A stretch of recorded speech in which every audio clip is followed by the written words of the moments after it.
Une femme noire au volant de la berline de luxe de 70 000 € à minuit. Ce doit être un véhicule volé. L'agent Stéphane Martin arrache les papiers du véhicule des mains de la juge Valérie Dubois. Il ne les lit même pas. Il les froisse, rageusement, et les jette sur le bas-côté de l'autoroute A10. Sortez du véhicule, les mains en l'air. Elle obéit, sans un mot. Chaque mouvement est lent, mesuré, les paumes tournées vers le ciel, tout est fait dans les règles de l'art pour ne pas provoquer. Il l'empoigne par l'épaule, la plaque violemment contre la portière de la voiture. L'impact résonne dans le silence de la nuit, un son mat et brutal. Le tissu de son manteau se déchire sur la poignée de porte. Cette voiture ne vous appartient pas, son souffle chaud est chargé d'agressivité sur sa nuque. C'est une erreur, dit-elle calmement, sa voix posée malgré la situation. Bien sûr que c'en est une, ma jolie. Il lui tord le bras derrière le dos, une douleur fulgurante lui traverse l'épaule. Les menottes se referment, mordant sa peau, trop serrée. Le métal froid coupe sa chair. Elles disent tout ça. Il rit. Un rire gras, suffisant. Son partenaire, qui observe la scène, rit aussi, un écho servile. Elle ne résiste pas, ne discute pas. Demain matin, il verra une robe noire. Ses genoux flageoleront. Elle l'énonce clairement, calmement, comme si elle avait répété cette scène 1000 fois dans sa tête. Agent, ce véhicule est à moi. Les papiers sont en règle. Je suis la juge Valérie Dubois, du tribunal judiciaire de Lyon.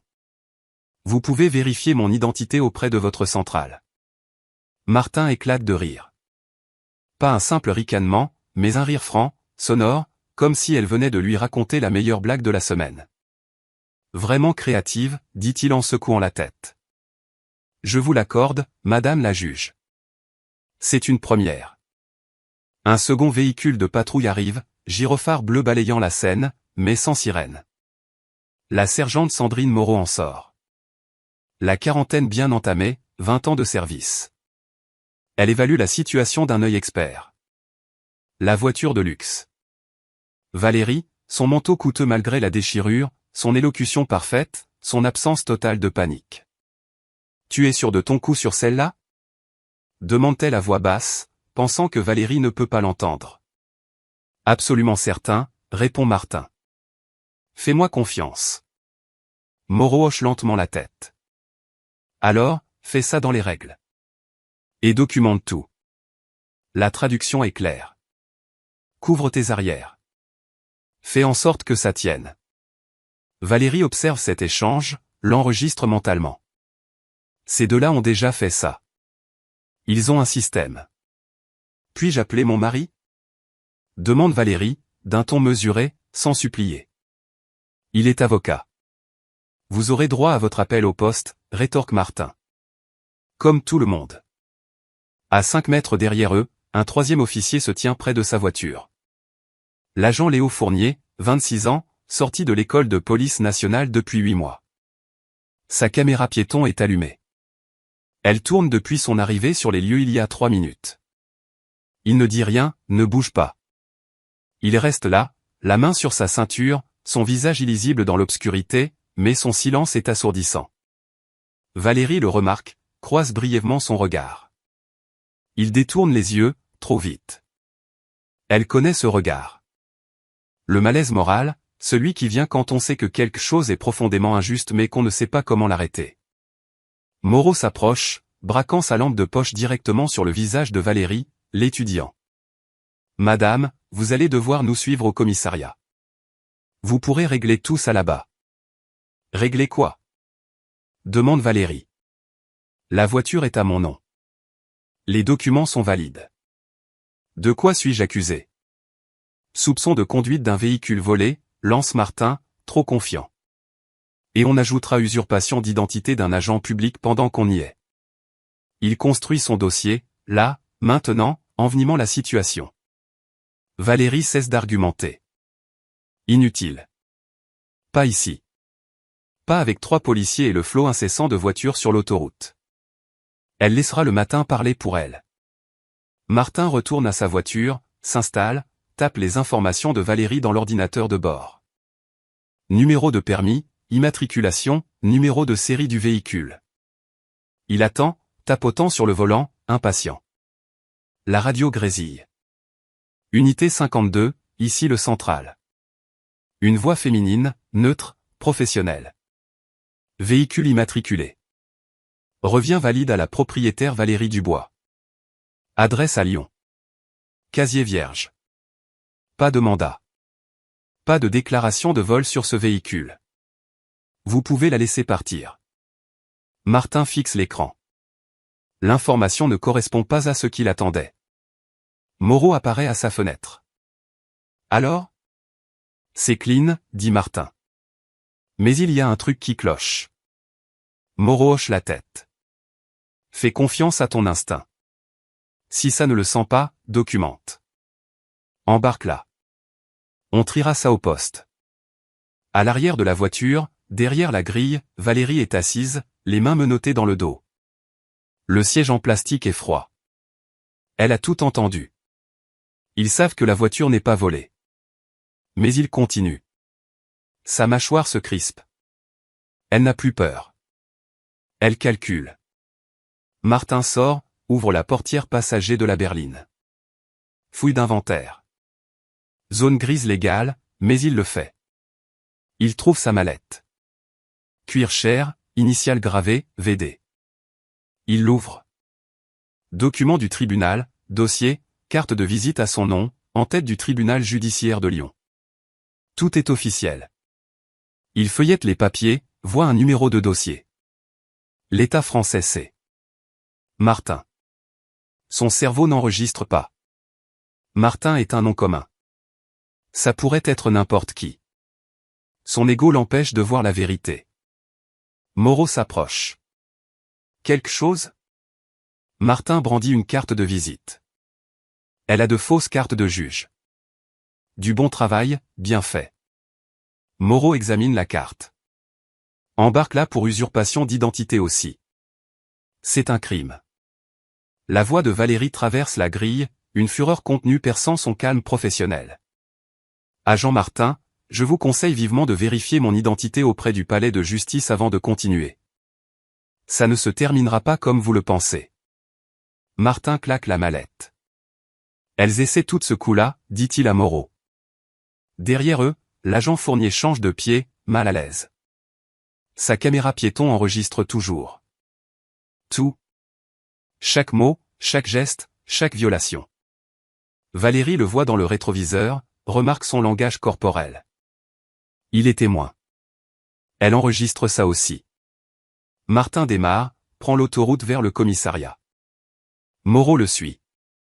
Fournier ferme la marche.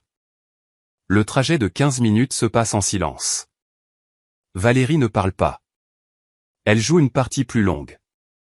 Elle ferme les yeux, non pas pour dormir, mais pour penser. Chaque instinct d'avocate activé, chaque calcul stratégique en cours. Elle attend, conserve son énergie pour la vraie bataille, celle du matin. Ils arrivent au commissariat. Le lieutenant Nicolas Mercier est au bureau des admissions. Cinquantenaire, commandant de la nuit. Vous avez vérifié ces infos?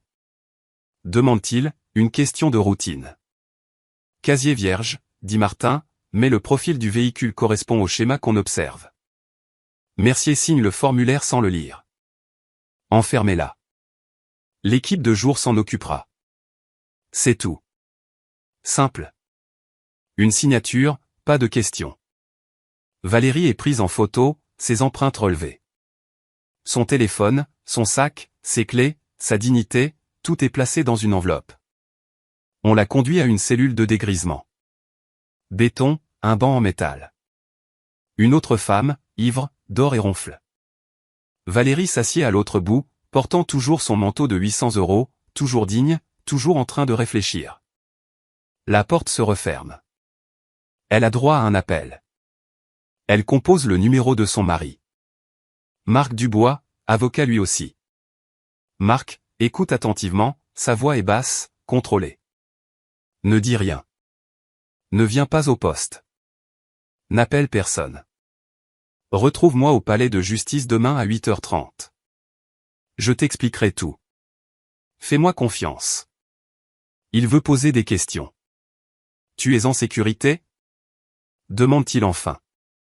Je le serai. Je t'aime. Elle raccroche. À son bureau, Martin rédige son rapport d'arrestation, se sentant justifié. Il télécharge les images de sa caméra piéton. Note dans le système, dysfonctionnement de l'équipement vidéo, audio seulement disponible. La vidéo n'a pas mal fonctionné. Il l'a éteinte délibérément. Pratique courante. Mais l'audio a continué d'enregistrer. Il l'ignore. Sa voix est capturée. Chaque mot, chaque rire méprisant, chaque préjugé. Il termine, rentre chez lui, dort bien, pensant que l'affaire est close. Il pense avoir gagné. Demain lui apprendra le contraire. 6 heures du matin. Valérie est libérée. Un autre sergent, celui de jour, ignorant tout du contexte. Poursuite en attente d'examen par le procureur. Vous pouvez y aller. Elle signe, récupère ses affaires. Son téléphone, batterie à plat. Elle sort, l'air froid du matin sur son visage. Elle ne rappelle pas Marc. Sa voiture de luxe est sur le parking de la Fourrière. Elle monte, démarre, remarque les éraflures sur la poignée de porte, laissées par les menottes. Preuve. Preuve physique de l'usage excessif de la force. Elle conduit, le même tronçon de la 10. Elle arrive chez elle, dans sa belle maison de campagne dans un quartier résidentiel de Lyon. La voiture de Marc est là. Il a attendu toute la nuit. Il ouvre la porte avant qu'elle n'arrive. « Valérie, qu'est-ce qui s'est passé ?»« Pas maintenant, dit-elle. J'ai besoin d'une douche. » Elle monte, se déshabille. Tout sent la cellule, le béton et le désespoir. Elle prend une douche, l'eau aussi chaude qu'elle peut le supporter, lavant la souillure physique, mais pas la colère.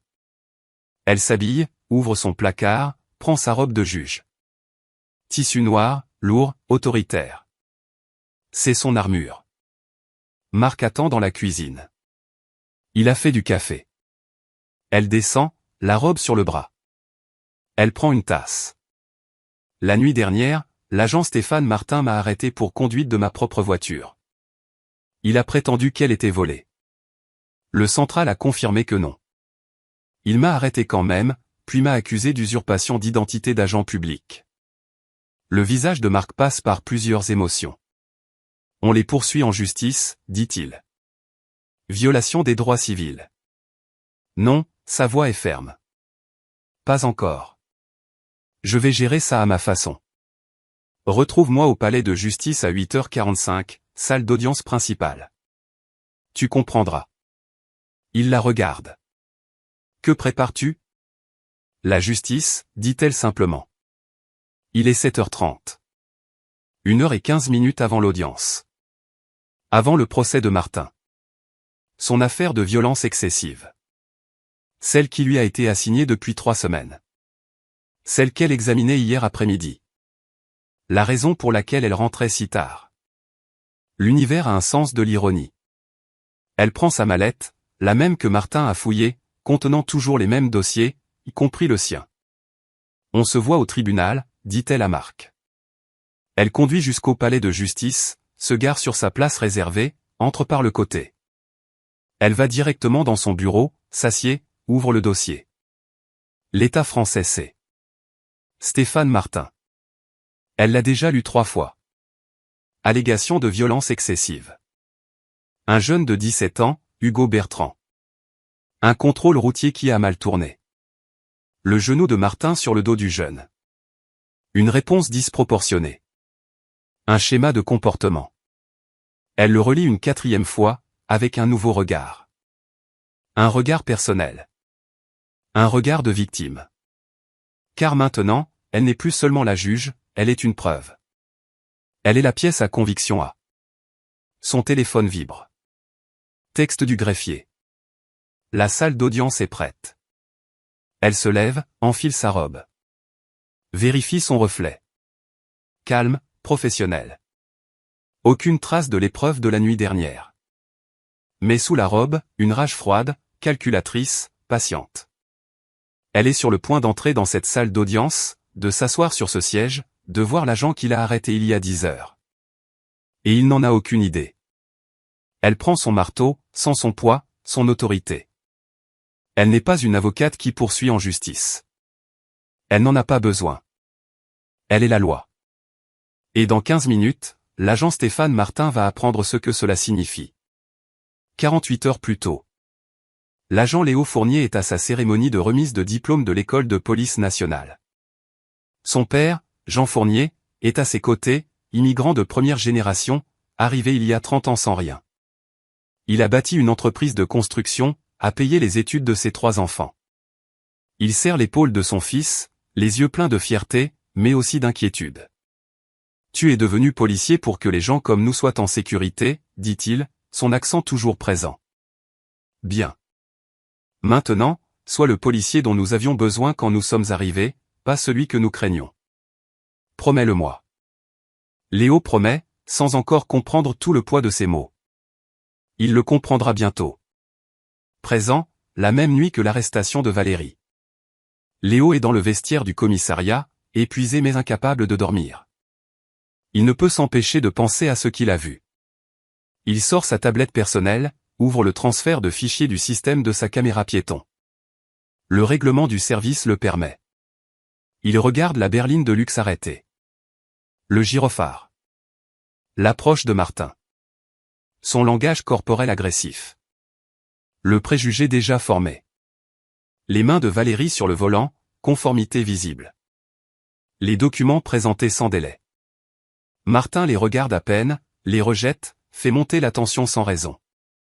Léo remarque autre chose. L'horodatage montre que Martin a menotté Valérie avant que la confirmation du central n'arrive. Violation du protocole. Il regarde la vidéo 3 fois de plus. Chaque visionnage confirme ce qu'il sait déjà. C'était mal. 7 heures du matin, briefing. Léo arrive en avance. Il entend Martin et Moreau parler à voix basse. Les affaires internes pourraient poser des questions sur hier soir, dit Moreau. Laisse-les faire, répond Martin. J'ai suivi la procédure. Elle correspondait au profil. D'accord, dit Moreau. Sois juste précis dans tes termes. Mouvement furtif, comportement suspect. Tu connais la chanson. Léo se fige. Il coordonne leur histoire. Les mots de son père résonnent. Il jette son café. Il va à sa voiture, conduit au bureau des affaires internes. Il est 8h15. Il entre. La détective Sophie Garnier lève les yeux. 15 ans aux affaires internes, elle a tout vu. Agent Fournier, que puis-je pour vous? J'ai été témoin de quelque chose hier soir, dit-il. Un contrôle routier. L'agent Martin. Je pense qu'il y a eu une faute professionnelle. Son attention se précise. Vous pensez ou vous savez? J'ai la vidéo de la caméra piéton. Montrez-la moi.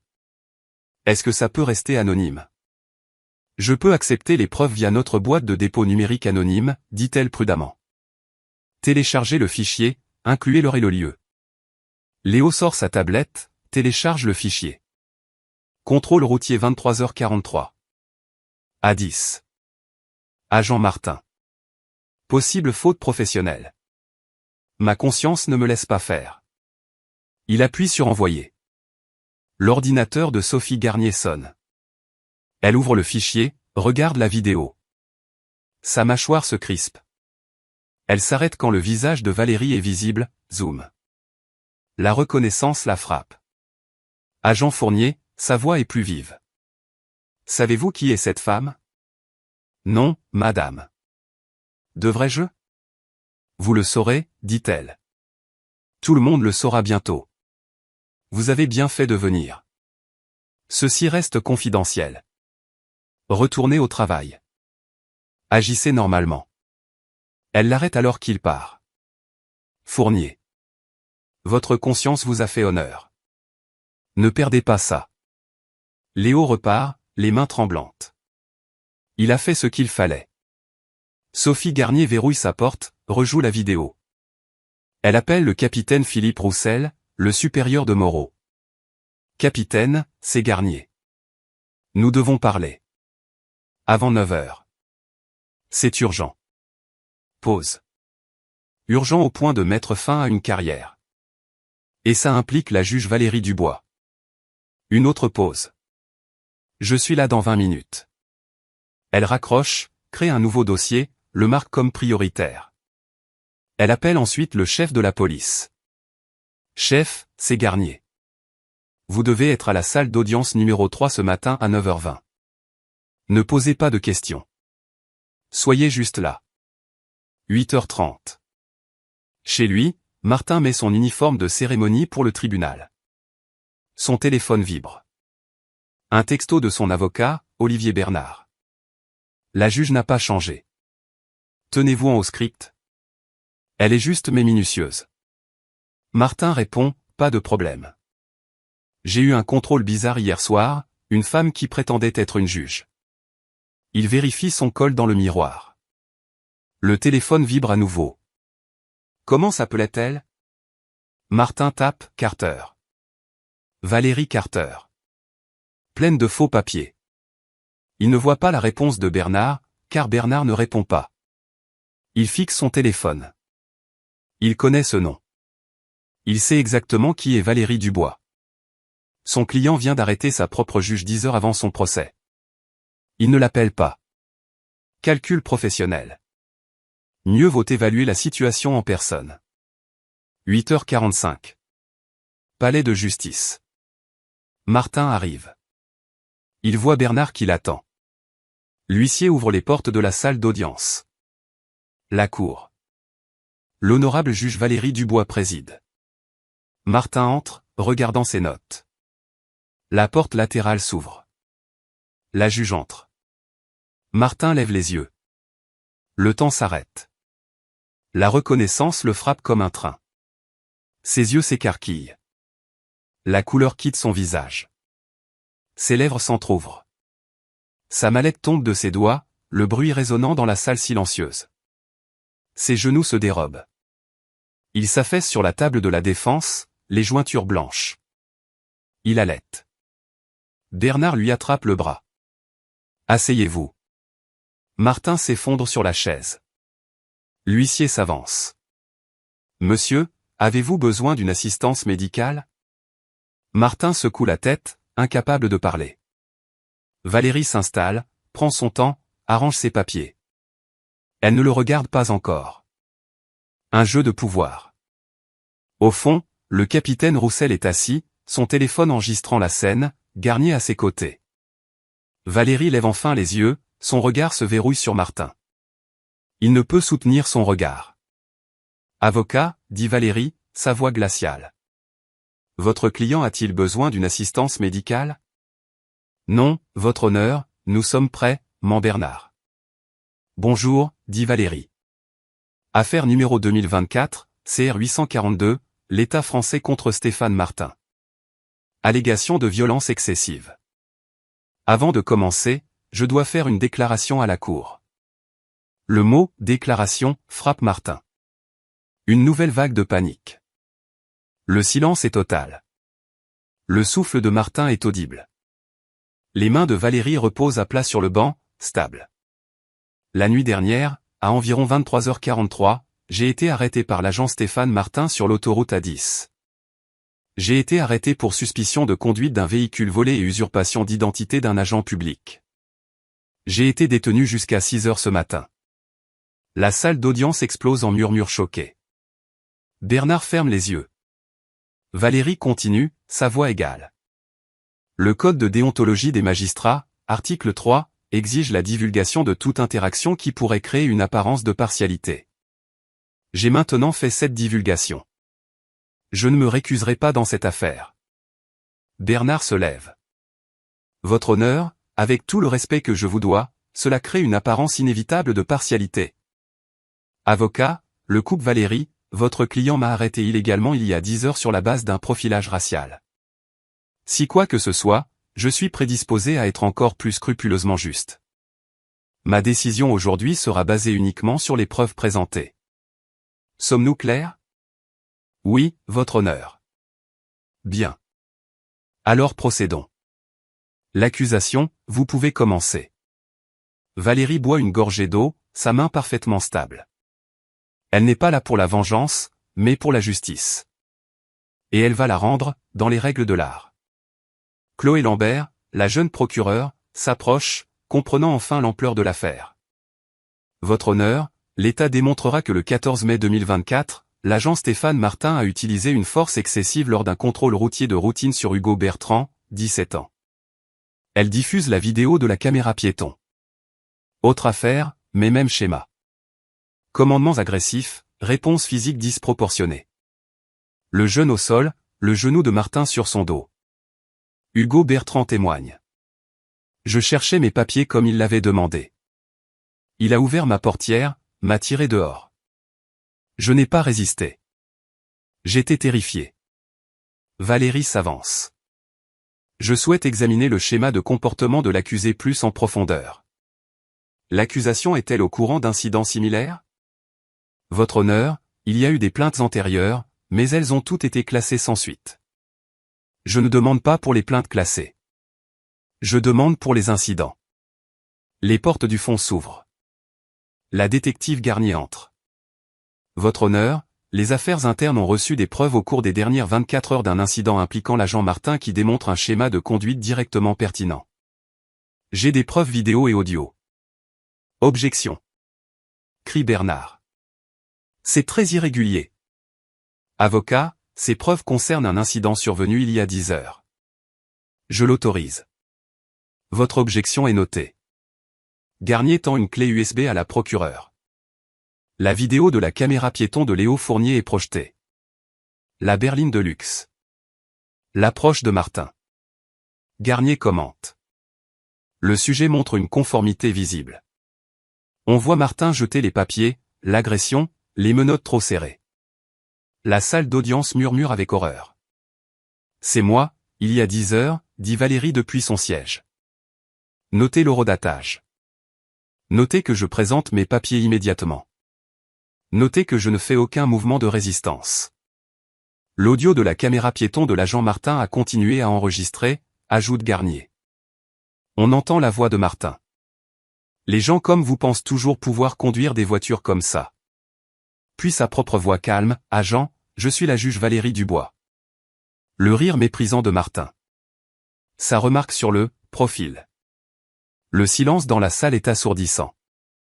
Agent Martin, la voix de Valérie coupe le silence, à quel profil correspondais-je exactement? Garnier présente un rapport. Au cours des 18 derniers mois, l'agent Martin a effectué 11 contrôles routiers suivant un schéma identique. Véhicule de luxe, tous les conducteurs noirs, tard le soir. 8 arrestations, toutes classées sans suite. 0 mesure disciplinaire. Elle continue.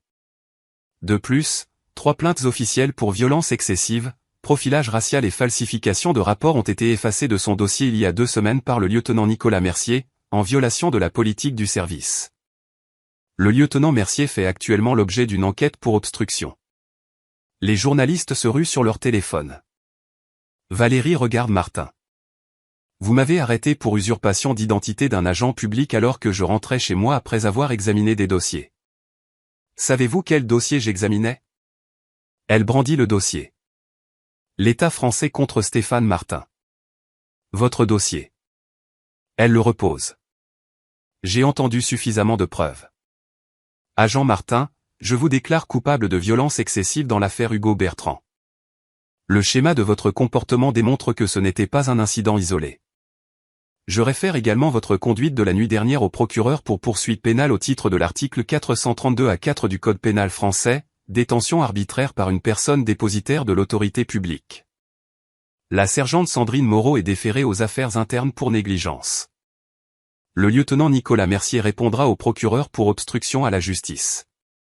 Cette salle d'audience fonctionne sur la base de preuves, pas de préjugés. Agent Martin, vous m'avez montré exactement qui vous êtes. Aujourd'hui, je vous montre ce qu'est la justice. Le marteau tombe. Dehors, c'est une cohue médiatique. Le capitaine Roussel donne une conférence de presse. L'agent Stéphane Martin a été suspendu sans solde en attendant une enquête criminelle. Un journaliste crie, la juge Dubois a-t-elle été ciblée? Nous enquêtons pour savoir si cela constitue une intimidation de témoins. À la sortie latérale, Valérie s'approche de Léo Fournier. Agent Fournier. Vous étiez sur les lieux. Votre honneur, Je suis désolé de ne pas avoir parlé. Mais vous n'êtes pas resté silencieux, le coupe-t-elle. Vous avez donné les preuves aux affaires internes. Cela a demandé plus de courage. Mon père m'a toujours dit Léo doucement, d'être le policier dont les gens ont besoin, pas celui qu'ils craignent. Votre père vous a bien élevé. Le service a besoin de plus de policiers comme vous. Une semaine plus tard, les conséquences. Stéphane Martin, licencié, arrêté, inculpé au pénal, risque 3 à 10 ans. Sandrine Moreau, suspendue 30 jours, rétrogradée, formation obligatoire sur les préjugés. Nicolas Mercier, retraite anticipée forcée avec une pension réduite. L'IGPN, Inspection générale de la police nationale, ouvre une enquête sur les pratiques de la police nationale de Lyon. 2 semaines après le procès, le chef de la police est dans le bureau de Valérie. Elle lui tend une liste d'exigences. Formation obligatoire sur les préjugés pour tout le service. Protocole de contrôle et de fouille révisé. Commission de contrôle citoyenne. Politique des caméras piétons révisée. Publication trimestrielle des données sur les contrôles routiers. Vous avez 4 mois, dit-elle. Dans le couloir du palais de justice, Valérie croise Hugo Bertrand. Je voulais vous remercier, dit-il. Vous avez fait effacer mon casier judiciaire. Tu n'avais rien fait de mal, Hugo. Je suis en fac de droit maintenant. Je veux devenir avocat. Valérie sourit. Bien. Appelle-moi si tu as besoin d'une lettre de recommandation. C'est pour ça qu'elle le fait. Pour les Hugo Bertrand. 3 semaines plus tard, la détective Garnier examine une candidature. L'agent Léo Fournier postule pour un poste de détective aux affaires internes. La plupart des officiers nous évitent, dit-elle. Parce que quelqu'un doit le faire, répond Léo. Je sais ce qu'il en coûte de détourner le regard. Je ne le referai pas. Vous êtes engagé, sourit Garnier. 2 mois plus tard, il mène ses propres enquêtes, faisant face au ressentiment de ses collègues. Mais la voix de son père reste avec lui. Soir, chez elle, Valérie est avec Marc. Est-ce que ça va ? Demande-t-il. Je suis fatigué.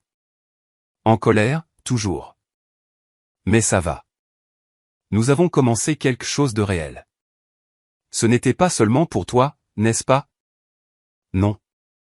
C'était pour chaque personne qui se fait contrôler et sait que quelque chose ne va pas, mais qui n'a aucun pouvoir pour l'arrêter. J'avais le pouvoir. Je devais l'utiliser. Scène finale. Le bureau de Valérie. On frappe. C'est le détective Léo Fournier, livrant un rapport. Détective Fournier. Félicitations pour la promotion. Merci, votre honneur. Comment se passe le travail ? C'est difficile. Mais je dors la nuit. Bien, sourit Valérie. Continuez. Léo part. Le travail continue. La justice ne s'arrête jamais. Les éraflures sont toujours sur la portière de sa voiture, laissées par les menottes. Elle les a gardées. Un rappel permanent.